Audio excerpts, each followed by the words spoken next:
Orang yang masih terlibat sama seks, sama pornografi, hidupnya dikuasai sama orang lain. Orang yang masih terjebak di dalam penipuan, korupsi dan lain sebagainya, hidupnya dikuasai uang. Hidupnya dikuasai harta. Hidupnya dikuasai hedonisme, bukan dia kuasai uang.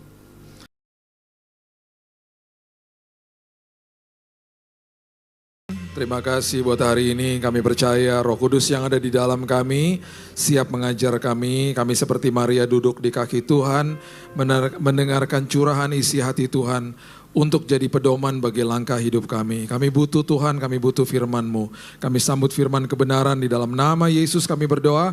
Kita sama-sama katakan amin. Silakan duduk, shalom. Udah makan? Belum? Kalau udah jangan ngantuk ya. Jam-jam sensitif nih. Oke, Kejadian 8 ayat 22. Firman Tuhan mengatakan begini. Kejadian 8 ayat 22. Oke. Selama bumi masih ada, takkan berhenti-henti musim menabur dan menuai, dingin dan panas, kemarau dan hujan, siang dan malam. Setiap kali di dalam hidup pasti ngalamin musim berubah, itu sudah pasti. Dan apapun yang kita alami pasti terkadang kita suka dengan perubahannya, terkadang kita nggak suka sama perubahannya. Ada sebuah perubahan yang kita rasa menguntungkan kita, ada sebuah perubahan yang kita merasa tidak menguntungkan kita. Jadi musim akan berganti. Saya di tahun ini agak-agak sama istri saya sih berdua ya. Kita berdua nih agak-agak sensitif kalau ngomongin anak kami yang bungsu yang kedua. Karena di tahun ini akhirnya kita sadar bahwa dia pun sebentar lagi akan pergi jauh meninggalkan kita ketika dia pergi kuliah. Waktu kakaknya pergi masih ada hiburan lah, masih ada si kecil gitu. Tapi sekarang ada musim di mana kita harus face reality, betul. Kita sebentar lagi balik lagi nih kayak dulu. Berduaan aja. Mumpung istri saya lagi nggak di sini, bantu dalam doa supaya dia mau piara anjing, ya. Saya lagi doa, saya lagi kasih tahu, dia masih nggak, dia suka anjing cuma, udah lantar repot loh, wah banyak alasannya. Tadi di ibadah di RCC ada dia, jadi agak-agak susah ngomongnya. Sekarang dia udah nggak ada gitu, tolong doain ya. Jadikan doa mesbah keluargamu, doain, tolong Tuhan supaya istrinya Pak Billy mau punya anjing. Jadi kita udah ngobrolnya kayak gitu udah. Ngobrolnya udah nanti gimana ya. Sampai saya bilang kamu ntar bisa gak? Boleh gak nanti aku gak pulang dulu. Jadi gimana? Ya kita anterin dia, so aku tinggal sama dia 3 bulan. Ya gue yang kering lah kalau lu di situ. Jadi gak enak kan, serba salah kan. Betul-betul musimnya berubah. Tadi malam dia di samping saya. Dia kalau lagi mesbah keluarga dia selalu naik ke atas tempat tidur, dia ada di sebelah saya, dia biasa kepalanya di dada saya. Saya bilang ini, Dek, kamu kok jadi gede banget sih, Dek? Dulu tuh kamu kecil, mungil, bulet gitu ya. Sekarang kamu lebih tinggi dari Dedi, gede banget sih kamu. Dia cuman gitu-gitu aja. Dan saya udah ngeliatin dia kayak, kok cepet banget ya Tuhan. Jadi Bapak Ibu yang anak-anaknya masih kecil-kecil, hargai momen itu. Karena sebentar lagi, it's gone. Cepet loh, musim berlalu. Dan tiba-tiba nanti mereka habis misalnya kuliah, terus nanti tiba-tiba mereka kerja, tiba-tiba mereka udah punya pacar, mereka menikah, udah gak balik ke rumah loh. Terus tadi malam sampai saya ngomong gini, berarti bentar lagi gak lama lagi kita punya cucu dong ya. Saya mau gak siap tuh punya cucu. Emang cocok jadi opa? Enggak lah. Enggak ya. Itu kayak gitu-gitu tuh kita ngomongin tadi malam tuh. Sampai udah lama kita ngomongin pas sejam loh tadi malam. Ngobrolin musim berganti sampai anak saya bilang, Didi, Mami udah dong ya doa yuk. Musim berganti. Nah, di dalam hidup ini, hebatnya adalah, yang saya belajar juga ya, dari semua musim-musim yang berganti dalam hidup saya. Tuhan selalu bekerja dan gak pernah stop bekerja. Dan seringkali ketika kita lihat hal-hal yang gak enak, dia bekerja setiap hari untuk mendatangkan kebaikan bagi anak-anaknya. Dan seringkali yang kita lihat perubahan gak enak itu, seringkali kita mulai komplain nih. Kenapa sih gitu ya. Sekali lagi ya, bertanya sama Tuhan it's okay. Jangan sampai kita mempertanyakan Tuhan. Orang agama Kristen akan kejar jawaban doa karena agamawi. Orang Kristen pengikut Yesus akan kejar penyertaan Tuhan selagi menunggu jawaban doa. Semua akan terjadi sebuah kecerahan, terjadi sebuah pencerahan ketika orang seperti itu fokusnya kepada penyertaan Tuhannya selagi nunggu jawaban doa. Ya. Nah, kalau kita melihat ayat ini, kita pasti kalau kita baca cepat-cepat mungkin kita nggak dapat esensinya. Ayat yang sangat populer Roma 8 ayat 28 mengatakan begini. Kita tahu sekarang bahwa Allah turut bekerja dalam segala sesuatu untuk mendatangkan kebaikan. Allah bekerja dalam segala sesuatu, berarti semua aspek dalam hidupmu. Dan semua aspek hidupmu itu dia kerja, dia rangkaikan semuanya untuk mendatangkan kebaikan. Kebaikannya adalah standarnya Tuhan, bukan standarnya kita. Bagi mereka yang mengasihi dia, yaitu bagi mereka yang terpanggil sesuai dengan rencana Allah. Saya berhadapan dengan dokter kemo rumah sakit divonis mati 3 bulan tahun 2019 di Singapore General Hospital. Dan dokter sudah prediksi habis kemo 1 minggu Bapak akan mengalami momen-momen sangat berat, ada kemungkinan besar mati Pak. Itu sudah kami harus tanda tangan. Dan itu sudah mappingnya karena saya terkena kanker darah. Nah setelah terjadi seminggu dimasukin kemo ke dalam sini, hangus nih badan saya mulai terjadi kolaps satu-satu, dek, dek. Tiba-tiba hasil darahnya keluar. Dokter udah mulai bilang gini, mohon maaf ya Pak, beberapa hari lagi leukosit darah putihnya akan menginjakkan titik terendah. Karena di-blast darahnya sama kemo. Dan betul, tiba-tiba keluar angkanya. Di hari itu, 0,03. Berarti tidak ada pertahanan tubuh, habis sudah. Dokter sudah mulai pantau saya, 24 hours.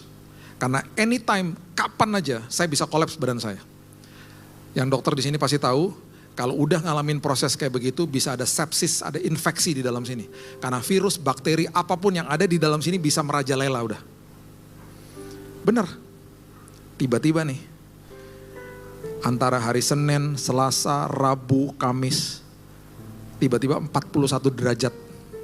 Sampai saya goyang ya, badan saya tuh goyang karena menggigil, karena saking panasnya badannya. Itu sampai tempat tidur tuh gak bisa berhenti. Gubrak, sampai kena tembok. Gak bisa diberhentiin udah. Sampai saya bilang sama istri saya, capek, tapi gak bisa stop. Akhirnya badan saya udah saking gak kuatnya, shutdown tiba-tiba semuanya, mati pingsan. Bukan mati, shutdown gitu semuanya kayaknya. Pingsan, memory lapse, hilang semuanya. Itu kan di videoin sama istri saya sambil nangis. Tolong dokter, tolong di videoin dikirim ke rumah, tolong doain. Dia pikir saya udah lewat. Kritis. Dokter pasangin selang segala macam, tiba-tiba mau ditarik ICU saya bangun. Gerak bangun gitu. Dokternya bingung, tuh, jangan tarik tempat tidurnya. Tiba-tiba saya minta minum, tiba-tiba saya minta makan. Tiba-tiba di monitornya turun panasnya, normal. Gak jadi masuk ICU, gak jadi, copot, gak jadi masuk ICU. Besoknya gitu lagi. Selalu mendekati momen harus masuk ICU, tapi gak pernah masuk ICU. Kritis. Itu selalu Senin, Selasa, Rabu, Kamis kejadiannya. Antara hari-hari itu. Nah anak saya yang pertama lagi SMA waktu itu di situ. Jadi dia datang ke kamar saya itu kalau dia lagi keluar asrama tuh hari Jumat, Sabtu, Minggu. Dia bawa tuh bangkelannya dia, karena dia mau belajar kan ujian akhir soalnya. Dia datang ke kamar, terus dia lihat saya, Jumat, Sabtu, Minggu saya selalu dalam kondisi gini. Lagi senyum, lagi nonton TV, oke aja gitu. Jadi dia gak pernah lihat saya dalam momen-momen kritis. Sampai-sampai saya bilang sama istri saya bilang sama pihak rumah sakit, jangan dikasih tahu ya. Karena ntar dia gak bisa belajar loh, saya bilang gitu. Udah tuh berjalan terus berminggu-minggu begitu. Sampai satu hari saya pernah bilang gini sama istri saya, si kakak kayaknya suruh datang tiap hari deh. Kalau dia datang ke sini saya oke aja. Saya takut tuh ngalamin kayak kemarin lagi. Bener-bener dia nggak tahu jadinya. Setiap kali dia datang saya oke. Singkat cerita ya, dengan berjalannya waktu, Bapak Ibu sudah mungkin pernah dengar kesaksian saya, Tuhan sembuhkan saya, udah bla bla bla sampai akhirnya 5,5 bulan di rumah sakit dirawat keluar masuk. Di tengah-tengah pengobatan itu dia sempat kirim voice note ke saya. Dia ngomong gini di voice note di WhatsApp, Daddy, don't ever go, jangan pernah pergi ya Dad. Maksudnya jangan meninggal, jangan pergi, jangan tinggalin aku. Karena satu hari I will get married, aku akan nikah. I want you to walk me down the aisle. Saya mau Dedi nanti jalan sama aku ke depan. Harus Dedi yang pegangin tangan aku. Itu voice note, saya putar malam-malam. Saya bilang gini sama Tuhan, Tuhan dengar jeritan anakku. Aku harus sembuh Tuhan. Aku harus pulang bukan di kantong jenazah. Aku harus pulang sehat Tuhan, dengar jeritan dia. Tapi Tuhan sebelum sampai ke sana Tuhan masih jauh. Nanti bulan Juni nih Tuhan, dia wisuda nih. Dia lulusan. Udah gitu anak saya yang kedua akan lulusan SD waktu saat itu. Tuhan, paling tidak saya mau hadir di wisudanya mereka. Tiba bulan Mei, ketika kesembuhan sudah diberikan Tuhan, dokter bilang sama saya, Pak boleh pulang, for good, gak usah balik lagi. Saya tanya gini, ada obatnya gak? Gak ada Pak, Bapak sembuh total. Kalau pusing minum Panadol aja katanya. Bulan Juni, saya bisa menghadiri kedua wisuda anak saya. Duduk di depan, saya udah nangis, saya udah gak tahu prosesinya kayak gimana. Karena saya cuma bisa menghargai momen ketika Tuhan memberikan kesempatan kedua dalam hidup saya. Saya ngelihat orang jalan aja di mall. Misalnya, bagi saya itu anugerah. Yang dulunya saya gak pernah mikir begitu. Aduh, bisa jalan gak di rumah sakit. Bagi saya itu anugerah. Kalau kita udah ngalamin momen-momen berhadapan sama kematian kayak begitu, kita lihat kehidupan jadi berbeda semuanya. Dengan berjalannya waktu, bulan Mei, habis itu bulan Juni, wisuda, tiba-tiba saya dapat email. Kan ada beberapa sekolah anak saya ngelamar. Dapat email dari rektornya Biola University, sekolah Kristen universitas yang sangat baik lah menurut saya. Rektornya bilang gini, berdasarkan hasil ujian anakmu, kami memberikan atau menawarkan beasiswa sebesar ini, besar lah beasiswanya. Tolong kirim anaknya. Sebelum dia berangkat saya ngadu sama dia, saya ngaku sama dia. Saya berkali-kali dalam posisi kritis waktu kamu lagi ke rumah sakit. Dia nangis, dia bilang kenapa kok gak dikasih tahu? Saya bilang bukan saya gak mau kasih tahu, Tuhan yang gak kasih tahu. Kenapa Tuhan gak kasih tahu? Supaya kamu bisa belajar. Makanya pas kamu datang, saya dalam kondisi oke-oke aja. Dan ketika kamu bisa belajar, kamu dapat nilai yang sangat baik. Hari ini kamu dapat beasiswa. Saya kutip ayat ini. Saya buka lagi Roma 8 ayat 28. Dan ini jadi pewahyuan yang dahsyat bagi saya dan anak saya. Dan saya bilang gini, lihat bagian pertama dari Roma 8 ayat 28. Dikatakan kita tahu sekarang bahwa Allah turut bekerja dalam segala sesuatu. Sekarangnya kapan? Pas udah selesai masalahnya. Pas udah selesai prosesnya. Tuhan suruh lihat kita ke belakang. Dan kita akan terkesima. Wow, Allah turut bekerja. Sekarang aku tahu. Sekarangnya pas udah lewat. Jadi ketika lagi ngelewatin masalah, ngucap syukur. Karena Tuhan tidak pernah berhenti bekerja. Tuhan bekerja, dia rangkaikan semuanya. Sebelum kita bisa lihat, dia lagi rangkaikan, dia sedang bekerja, dia sedang kasih tahu sama kita. Jalan di dalam badai itu kamu berjalan bersama dengan saya. Tidak pernah sedetik pun aku tinggalkan hidupmu. Seolah-olah memang kamu lihat badainya.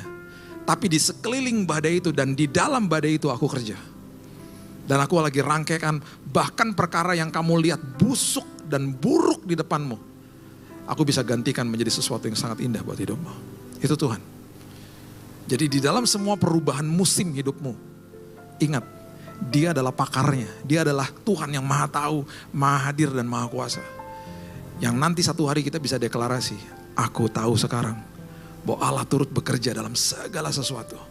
Dan pastinya setelah di dalam perubahan, hal yang kedua adalah dia lagi ngasih tahu sama kita, nak, kamu itu sudah diciptakan segambar dan serupa seperti aku. Di dalammu ada identitas yang luar biasa. Ketika ada perubahan, ketika ada proses, ketika ada hal-hal seperti itu sebenarnya kamu sedang dimurnikan, sedang dipahat. Karena di dalam kamu itu ada gambar dan rupa Tuhan di dalammu. Supaya kamu tahu identitas kamu yang sebenarnya. Karena semua manusia diciptakan segambar dan serupa seperti Tuhan.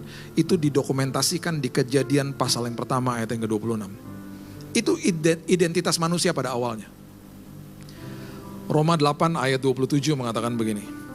Ayat 29 maksud saya. Roma 8 ayat 29 mengatakan, sebab semua orang yang dipilihnya dari semula, mereka juga ditentukan dari semula untuk menjadi serupa dengan gambaran anaknya. Dengan gambaran anaknya.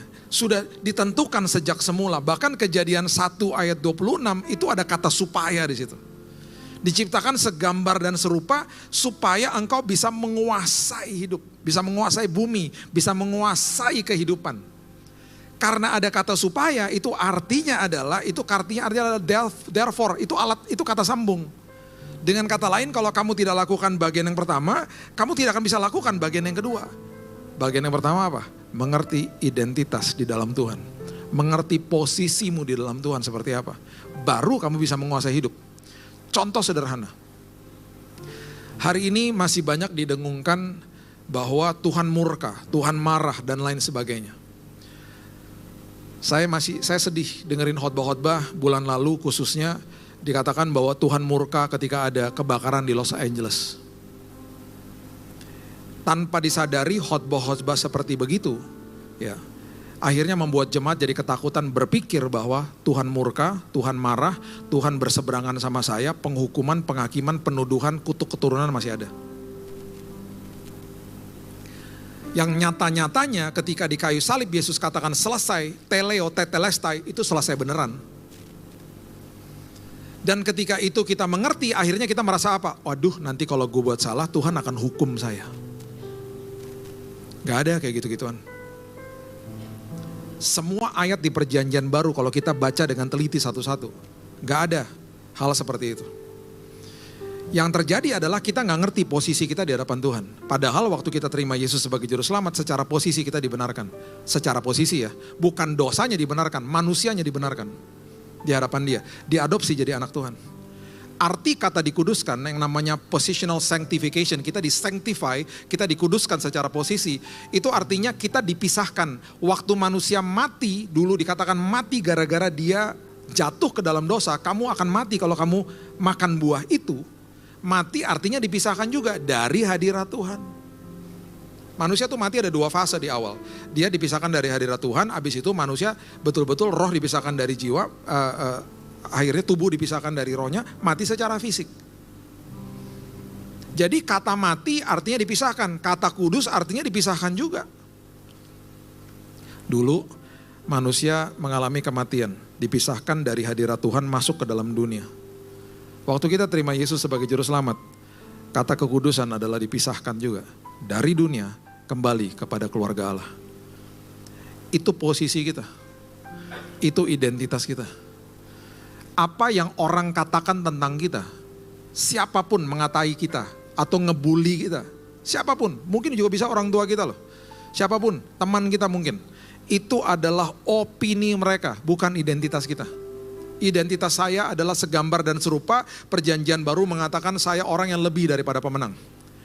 Ketika orang mengerti identitas sebenarnya di dalam Tuhan, hidupnya merdeka akhirnya.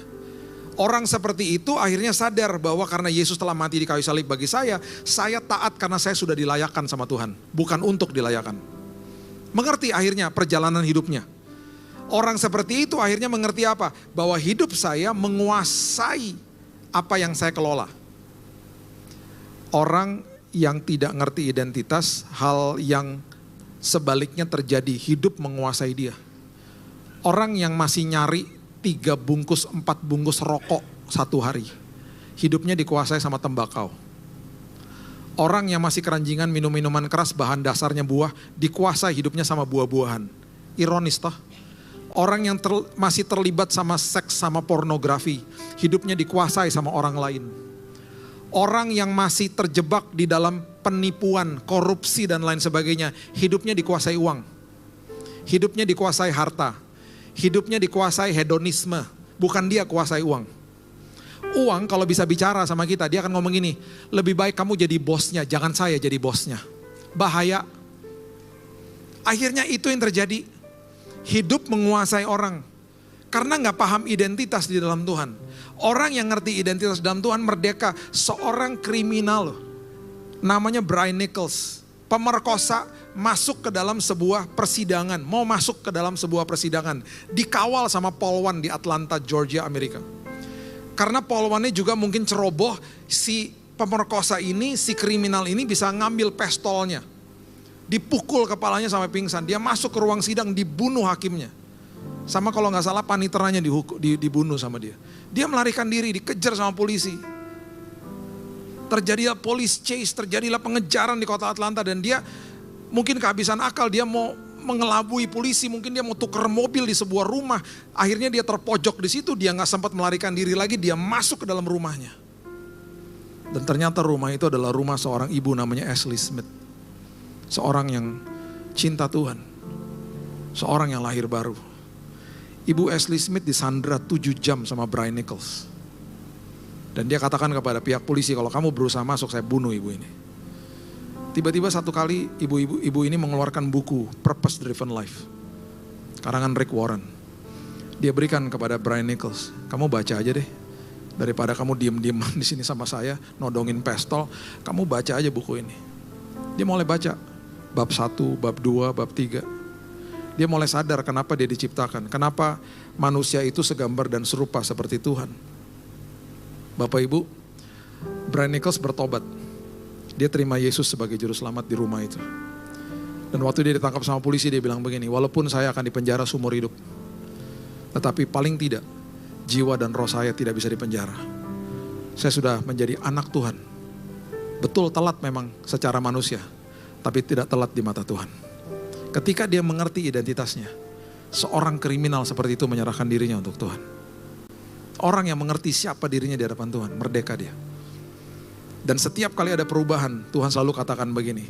1 Petrus pasal yang pertama ayat yang ke-7 mengatakan begini.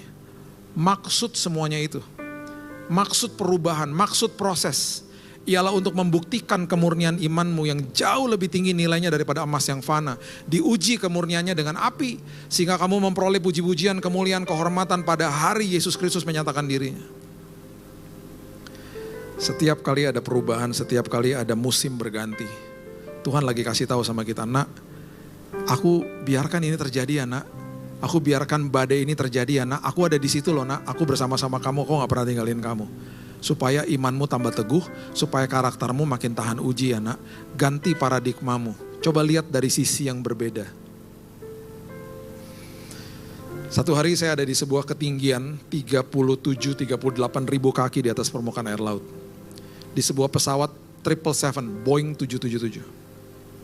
Sekitar 12.000 kilometer di atas permukaan air laut. Kita sedang mengarungi Samudra Atlantis. Perjalanan saya belasan jam. Saya sengaja duduk di paling belakang karena di Boeing 777 itu ada bangku berduaan di belakang. Saya cuma pergi sama anak saya yang pertama. Istri saya sama anak saya yang kecil udah sampai ke tujuan. Saya ini ngerti aviasi, saya ngerti dunia aviasi. Saya betul-betul suka dengan aviasi lah.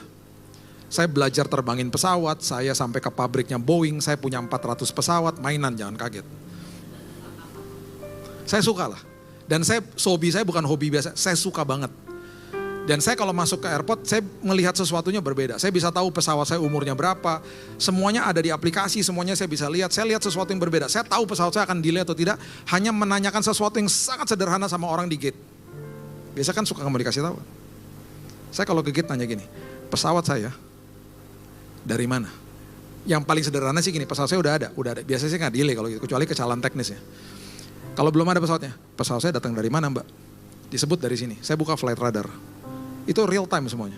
Kelihatan pesawat saya di mana, nyampe jam berapa, turning point-nya jam berapa lama. Kalau Garuda, Lion Air tuh ada waktunya, karena mereka harus bersihin pesawatnya.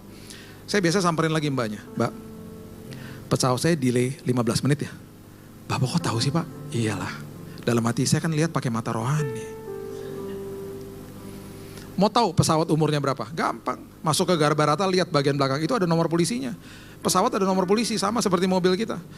Jakarta apa depannya? B ya. Bogor? F. Bandung? D. Surabaya? Selamat Bapak Ibu sudah lulus S-Samsat ya. Pesawat juga ada. Bapak Ibu lihat ke bagian belakang di ekornya tulisannya PK sekian-sekian. Ya kan? PK itu bukan persembahan kasih. Itu Papa Kilo itu artinya pesawat itu terregistrasi di Indonesia. Jadi kalau ada tulisan PK di belakang itu pesawat Indonesia. Kalau ada N bukan dari Malang. Dari Amerika artinya. Ada nomor polisinya. Nah masukin itu ke airfleets.net. Masukin tuh nomor PK-nya, masukin. Lagi nunggu kan ngantri negara Barata. Masukin airfleets.net, masukin. Keluar datanya, keret. Ya ampun, pesawat gue 20 tahun umurnya. Makin tahu detail makin agak-agak serem sih akhirnya. Saya tahu semuanya tuh, kayak gitu-gituan. Jadi waktu kita terbang, saya juga tahu bahwa pesawat di zaman modern tidak ada satupun yang jatuh gara-gara turbulensi, nggak ada. Cuman ini turbulensinya berat banget, sampai goyangnya gubrak sampai begitu. Pesawat 777 kalau udah goyang seperti begitu, itu berarti turbulensinya parah banget. Dan itu mencekam sih memang. Anak saya tuh megangin tangan saya aja, Dad, what's going on? Saya kan mau jaim depan anak. It's okay sayang, it's okay. Dalam hati juga gini, deg-degan juga, ini kan di atas bukan di bawah. Lagi tengah-tengah mencekam, semua orang lagi dalam kelihatan bahasa tubuhnya ketakutan, di tengah-tengah ada yang duduk, bapak-bapak. Dia duduknya begini juga. Di samping kanan kirinya ada anaknya dia. Umurnya mungkin 3, 4, 5 tahun, cewek dua-duanya. Kan pesawatnya goyang-goyang gini. Itu anak-anaknya megangin tangan bapaknya sambil begini dua-duanya, sambil senyum-senyum, sambil ketawa-ketawa. Kayak ayunan. Saya waktu lihat mereka, saya sama anak saya sampai ketawa. Lucu juga ya Kak. Iya ternyata ketakutan kan hanya di dalam pikiran kita ya. Bagi kita takut, bagi mereka ayunan. Terus kan turbulensi ada masa di mana dia akan berhenti toh. Berhenti semuanya terus fasten seat belt sign-nya off. Teng. Berarti kan udah aman kan. Kelihatan tuh bahasa tubuhnya semuanya tenang. Tahu gak tuh dua anak ngapain? Dia nanya sama bapaknya, kok udahan sih Dad? Gitu. Ya udahlah, ngeri juga kalau terus-terusan kan. Mereka demen. Jadi akhirnya saya bilang gini, iya ya Tuhan, kalau ada badai, kan yang penting kan Tuhan gak pernah ninggalin aku. Kita pegangan aja sama Tuhan.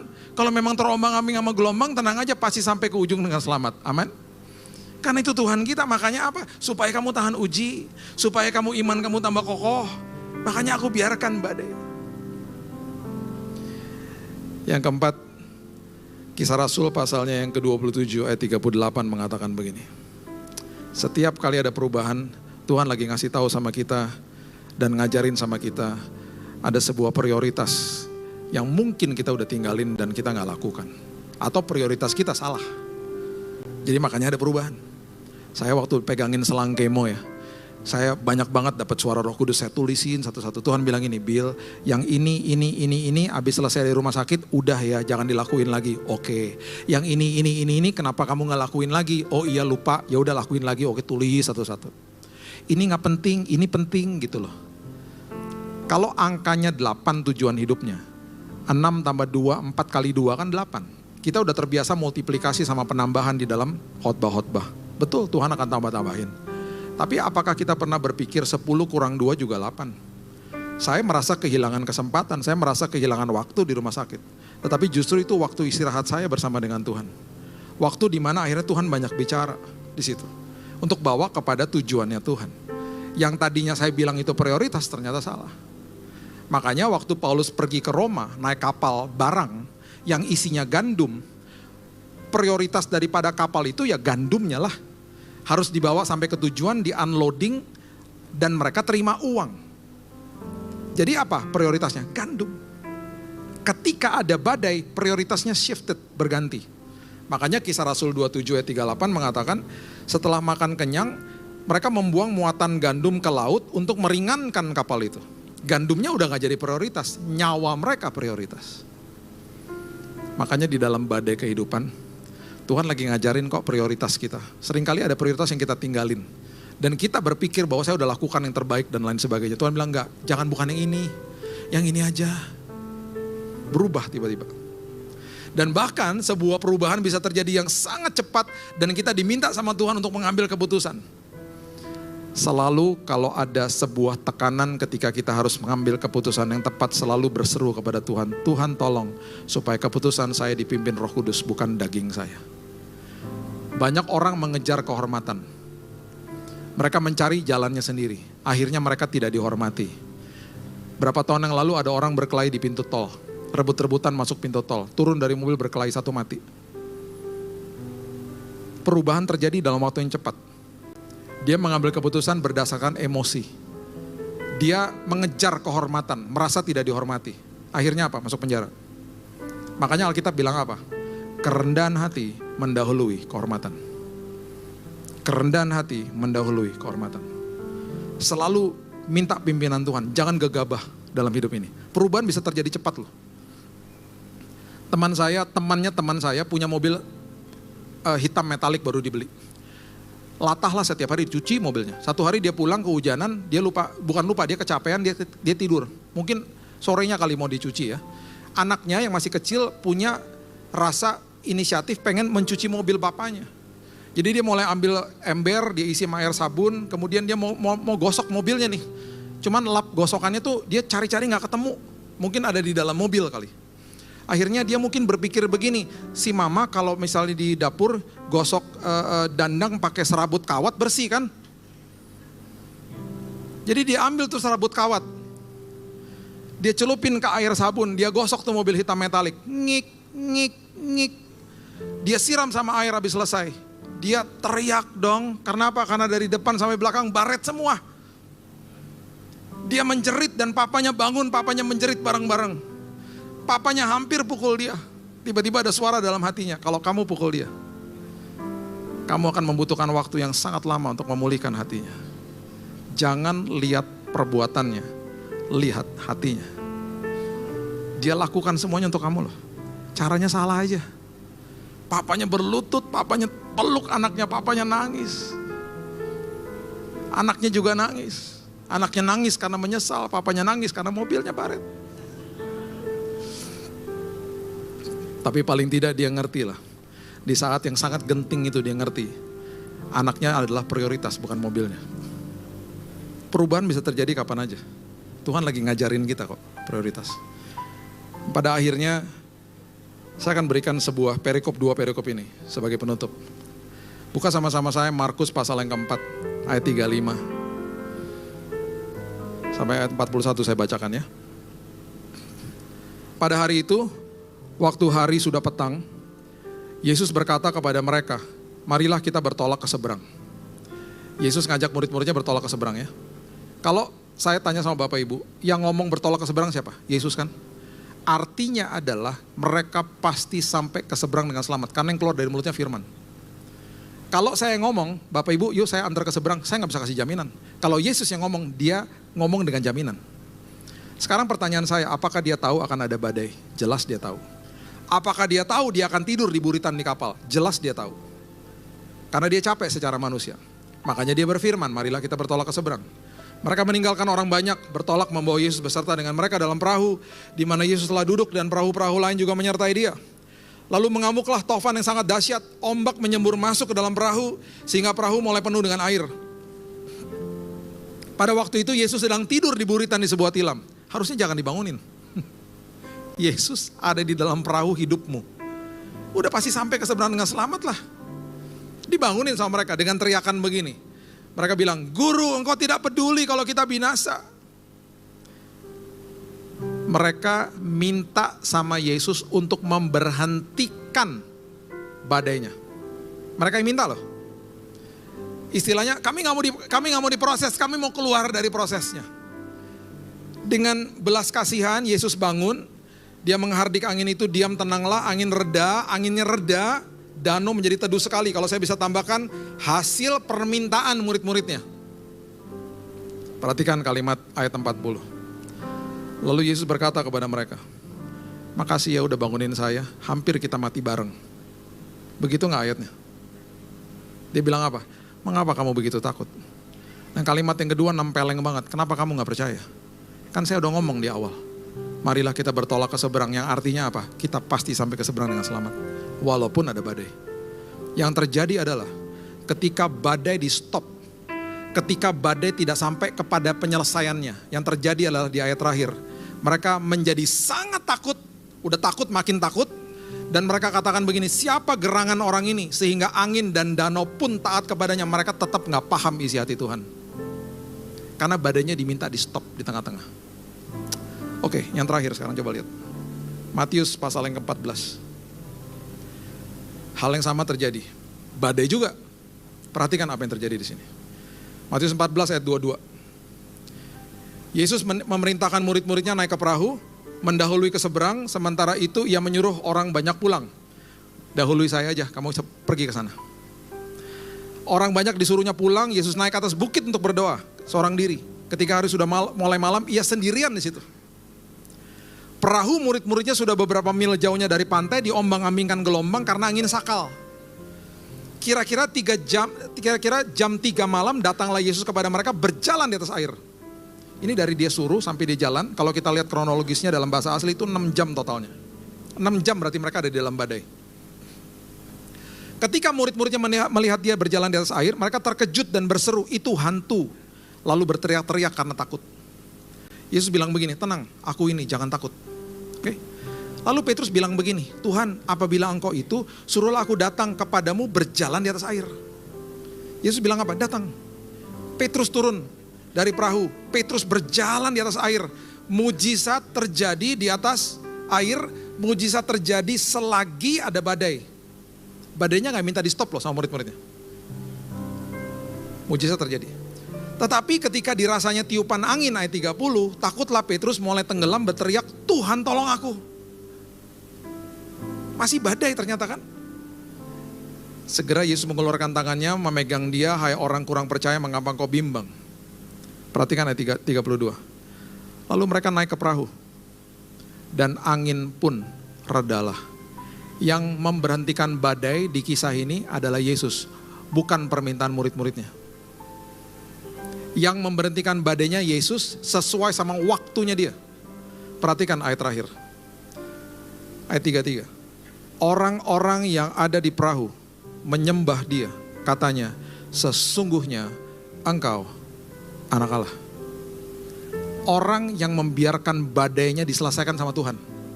Sadar bahwa selama badai Tuhan gak pernah tinggalin saya. Orang seperti itu adalah orang yang menghargai penyertaan Tuhan, bukan kejar jawaban doa. Orang seperti itu adalah orang yang belajar intim sama Tuhan, diubahkan sama Tuhan, bertumbuh secara rohani. Di ujung daripada badai dia akan katakan, engkau adalah anak Allah. Aku mengenal engkau dengan lebih baik lagi ya Tuhan. Orang yang minta diberhentikan badainya adalah orang yang akhirnya makin takut dalam hidupnya. Dan terus bertanya-tanya, siapakah Tuhan buat hidup saya? Badai kalau ada, biarlah Tuhan yang berdaulat, bukan kita yang berdaulat. Biarkan dia yang berdaulat karena kita sadar harusnya bahwa penyertaan Tuhan gak pernah gagal. Makanya kalau yang naik perahu jemaat HOB, pasti ayatnya beda karena Bapak Ibu gak akan bangunkan Yesus. Amin. Di pertamanya masih sama. Yesus bertolak ke seberang bersama jemaat HOB yang jam 1 siang khususnya. Ombak menyembur masuk, ayat masih sama. Kalimat berikutnya mulai beda. Jemaat HOB kemudian bergandengan tangan dan mereka berteriak, jangan bangunkan Yesus. Beda kan ayatnya. Karena muka-muka orang dewasa di sini. Ada satu jemaat yang berteriak, gila aja loh, bangunin tahu, ntar kita mati. Kenapa dia ngomong begitu? Karena dia jemaat napas. Jemaat yang datang cuma Natal sama Paskah. Mereka terus berlayar.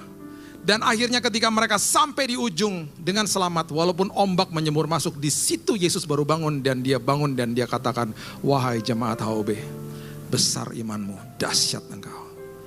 Itu Tuhan. Di situ kita akan katakan, aku kenal dia dengan lebih baik lagi. Biarlah hidupmu diubahkan Tuhan. Bertumbuh. Dan penyertaan Tuhan gak pernah gagal atas hidupmu. Karena setiap kali musim berubah, janji firman Tuhan, daunmu gak akan layu. Berarti kemuliaan Tuhan, semangat dari Tuhan gak pernah layu atas hidupmu. Dan di ujung daripada itu semuanya kita bisa katakan, sekarang aku tahu bahwa Allah bekerja dalam segala sesuatu mendatangkan kebaikan bagi aku. Berikan tepuk tangan kita untuk Tuhan kita. Bapak yang baik, terima kasih buat siang hari ini. Aku mengucap syukur, berterima kasih buat kebaikan Tuhan, kasih karunia Tuhan, karya Tuhan yang besar bagi hidup kami. Hari ini kami sadar bahwa apapun yang kami sedang lewati, apapun perubahan yang sedang kami lewati, kami sadar Tuhan, bahwa penyertaan Tuhan gak pernah gagal buat kami. Penyertaan Tuhan selalu on time. Dan itu sebabnya hari ini Tuhan kami mau serahkan hidup kami, masa depan kami dalam tangan Tuhan. Dan kami percaya hidup kami pasti dipenuhi dengan kesaksian. Karena kami ngalami Yesus. Walaupun ada badai Tuhan hari ini, kami tahu badai pasti berlalu dengan waktunya Tuhan. Selama ada badai, kami akan melewatinya bersama Yesus. Di tengah-tengah badai tersebut bahkan mujizat terjadi. Di tengah-tengah badai tersebut kami diubahkan Tuhan. Dan jawaban Tuhan tersedia dan tepat waktu. Kami serahkan hidup kami dalam tangan Tuhan. Dan biarlah Tuhan yang terus berkarya atas hidup kami. Hanya di dalam nama Tuhan Yesus kami berdoa dan mengucap syukur. Kita sama-sama katakan, amin. Tuhan berkati.